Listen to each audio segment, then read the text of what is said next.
Hello.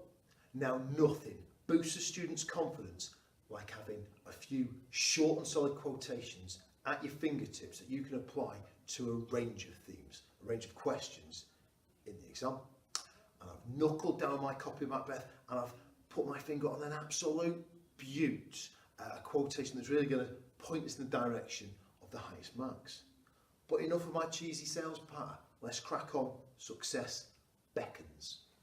Here's the quotation we're going to be monkeying about with today. It's from Act 1, Scene 3, a part of the play that's helping to shore up our impression of the witches as toxically unpleasant little critters. And during their conversation, one of these horrors spits out this gem. Here I have a pilot's thumb, rector's homeward he did come. Now a lot of folk today couldn't find their own bottoms using both hands and a sat-nav, so they'd have been completely lost 1,000 years ago when navigating, finding your way, was far harder. I mean, sure, there were compasses and sextants, that's those pictures left and right there, but in an age of primitive technology, a lot of sailors relied on their fingers. The picture at the top there shows somebody using thumb nav. It's not his real name, of course, I've just got to call it something. But the point is, you take away a pilot, which means a sailor, you take away a sailor's thumb, the lad's snookered, he can't get home. No thummy, no findy. Well, these are fascinating asides into the world of nautical navigation, Mr. Taylor, and remind me, if I'm ever lost at sea, to raise 2 fingers to you. But really, why should I care? Why is this image of witches having a fidget with a digit such a money-shot quotation worthy of our time and attention? Well, shut your spit socket for a second, and I'll tell you. You see, that thumb imagery is symbolic or metaphorical. Pilots losing their way symbolises Macbeth losing his moral direction. With no thumb, the navigator gets confused about the right way to go.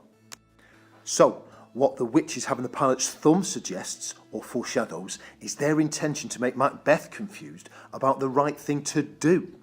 With no moral clarity, with no moral compass, if you will, Macbeth will be manipulated into murdering Duncan, Banquo, and a fair few others. Oh, hold on, I'm still getting some blowback here from our freckled friend. Well, I'll tell you what, Chuckles, let's transform all this mealy-mouthed theory into practice and use that pilot's thumb quotation to boost our grade in the English literature exam. There's the layout for that Part B question in the exam. You're looking at a key theme that they're going to slap on that dashed line there, and you're going to link your ideas to contextual details.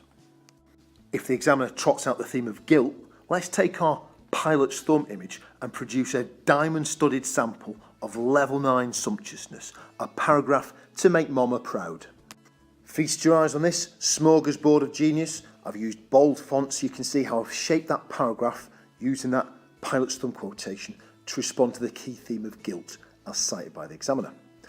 It's not just insightful then, it's relevant, it's appropriate to the question being asked.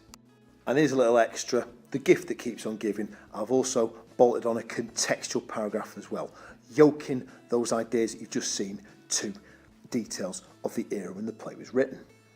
I'll dial down the yakety yak now, minimise the talking. I've just done another paragraph, this time tweaking it to address a different question with a different key theme cited, this time deception. Have a good look. And again, you've got that bold font, just drawing your attention to where I've changed my response in deference to the question. You can see I've worked the same dodge with the contextual detail and all. I'm delighted that this book of mine is shifting so many units. It's very satisfying to know it's having a hugely positive impact on students' exam performance. Buy it or not, it's up to you. Go on then, I'll round off my hat trick. Final paragraph now, just tweaking that pilot's thumb image for the theme of the supernatural. And there's the old job lot of analysis and context. And we've nailed it. A big thumbs up to Mr. Taylor's flexible quotation. A line of dialogue that doesn't just capture the generic nastiness of the witches, it fairly fizzes with deeper meaning. Plus, it links to some of the key themes of the play, making it a must really for your revision endeavours. But you know what? That's enough of my verbal volleys. It's time to leave you good people to your day and wish you the very best of luck in that exam hall.